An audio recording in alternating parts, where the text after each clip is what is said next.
this is Candia at ostitch.com. Thanks for joining in today. So I have a project share for you today.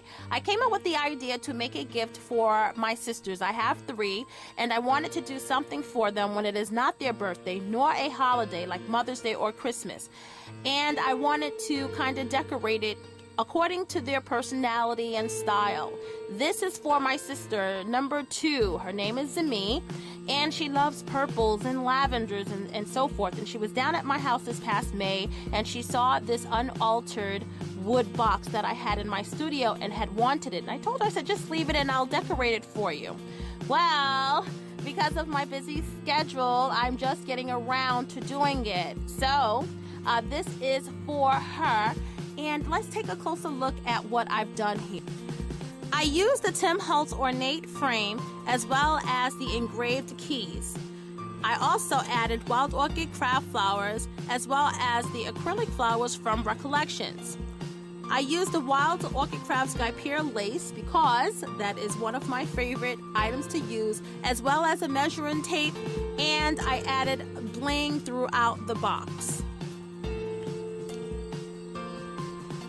This little diamond accent actually was from the garden section at the dollar store.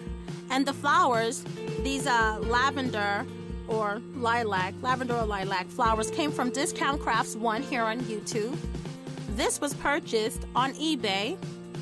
And this flower here, I actually handmade myself. And the center was filled with a Wild Orchid Crafts 25mm open rose. The doily flowers was handcrafted by myself as well, and I added a butterfly bling here, as well as additional roses from Discount Crafts 1. These little elements here are from the dollar store. The gardenia was actually glimmer misted with the Tatter Angels. Yes, it's a purple color. I have to list it below, but this was actually lavender, a very light shade of lavender, and I thought to spruce it up and add a punch of color, I used the Tatter Angels Glimmer Mist. And the stick pins, can you see the stick pins there?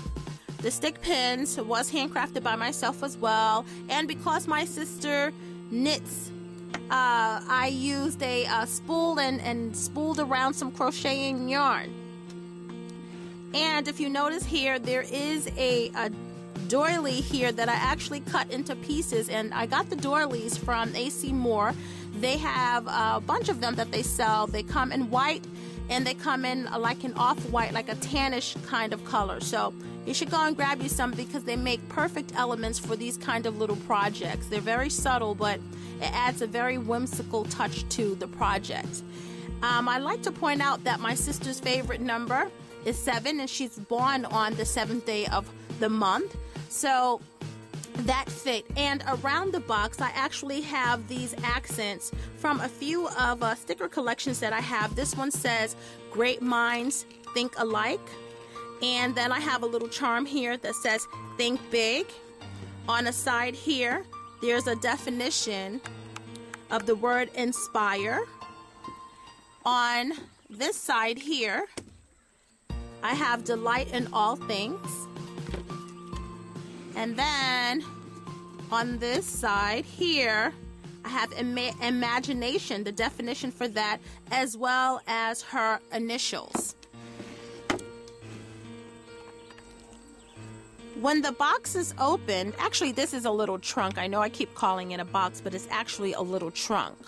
When the trunk is opened, what I did was I used, I believe these flowers are from Die Cut with the View, but I will double check that just to make sure. But I know it was one of those bulk packs of like 180 pages and so forth. But I covered the sides and covered the inside of the top of the frame here with the paper, and I covered it with glossy accents just to seal it in.